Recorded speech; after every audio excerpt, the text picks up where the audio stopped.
Saya Delva Asit Asmawi. Dalam video ini saya akan membuat video Tramed GVP.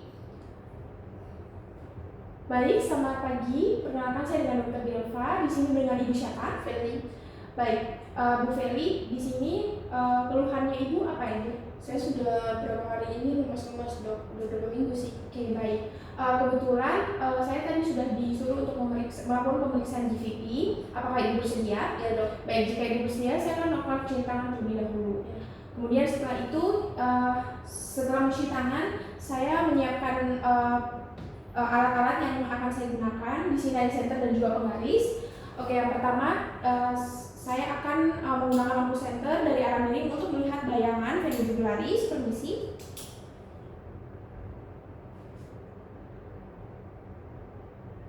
Oke, baik. Setelah itu saya akan menentukan titik tertinggi di mana pulsasi vena jugularis.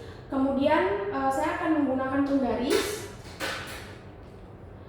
Di sini penggaris yang pertama saya letakkan secara tegak atau vertikal, di mana salah satu ujungnya menempel pada manubrium. Kemudian untuk penggaris kedua saya akan letakkan secara horizontal.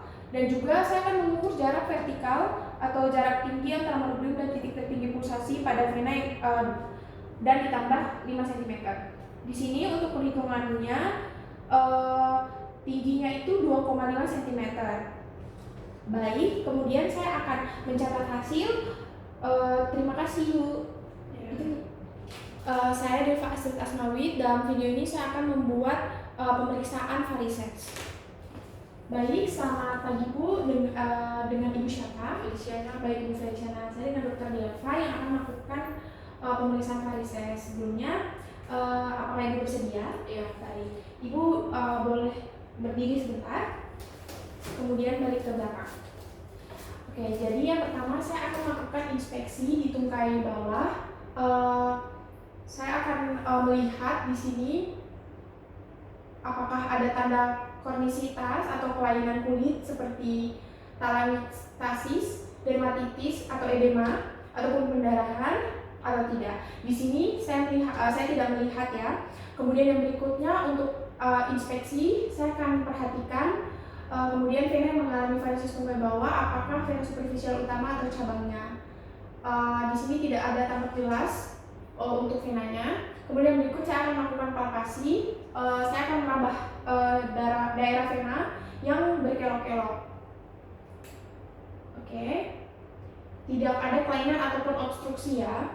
Kemudian yang berikutnya saya akan melakukan perkusi. Kemudian dilakukan pada sisi satunya. Oke, di bagian ini hasilnya normal. Kemudian saya minta pasien untuk berbaring. Silakan berbaring ya, Bu.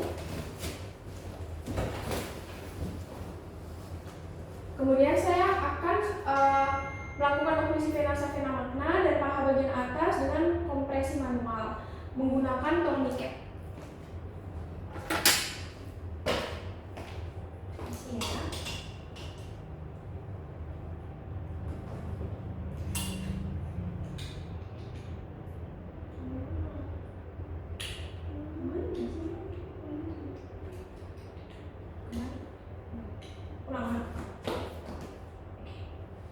Kemudian tes yang berikutnya adalah tes Trendelenburg. Di sini saya akan minta pasien untuk berbaring dan kemudian saya akan menggunakan tourniquet untuk mengetahui okllusi vena magna pada paha bagian atas dengan kompresi manual.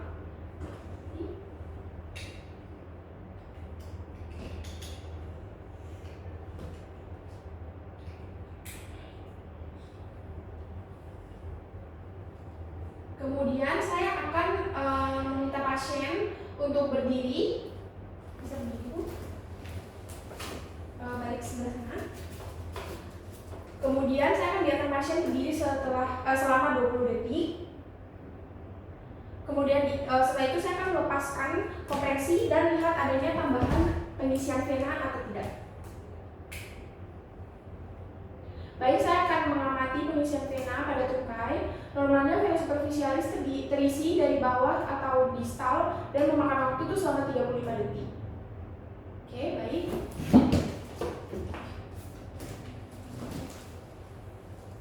Baik. Dilakukan di hal yang sebelahnya. Kemudian setelah itu saya akan menyampaikan hasil. Jadi Bu, untuk hasilnya bila vena lambat sekali terisi ke proksima berarti katup komunikans baik. Bila vena lebih cepat terisi dalam waktu 30 detik berarti terdapat insufisiensi katup komunikans. Kemudian untuk pemeriksaan berikutnya saya melakukan pemeriksaan manuver Perthes di mana pasien akan berdiri untuk beberapa saat. Saya baca itu pasien berdiri beberapa saat lalu dipasangkan ini ya, di bawah lutut. Kemudian oh ya oke. Sudah duduk aja dulu. Duduk aja mana? Untuk pemeriksaan berikutnya adalah pemeriksaan manuver Perthes. Di sini saya minta pasien untuk berdiri. Kemudian setelah pasien berdiri, saya akan meminta pasien untuk berbalik dan memasang tourniquet pada bagian bawah lutut.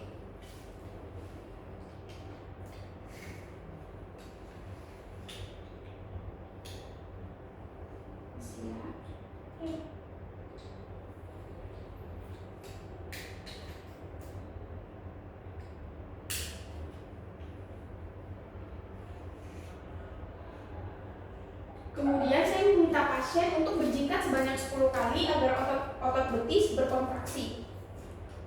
1, 2, 3. Oke, sudah selesai. Sudah selesai. Kemudian saya akan melihat ini dulu.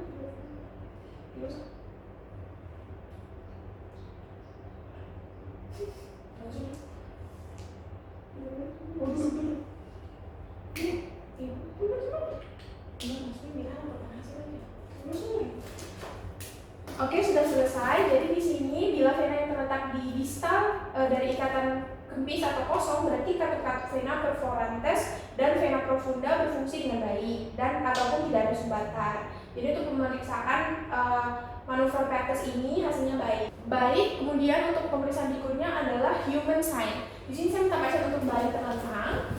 Kemudian saya akan memposisikan pasien. Kemudian setelah itu melakukan ekstensi pada tungkai, kemudian didorsofleksikan dan tanyakan apakah sakit atau tidak. Baik, saya akan permisi ya. Apakah sakit? Apakah sakit? Oke. Kemudian setelah itu pemeriksaan human sign ini sudah selesai karena hasilnya tidak ada yang sakit, berarti hasilnya itu termasuk normal. Terima kasih.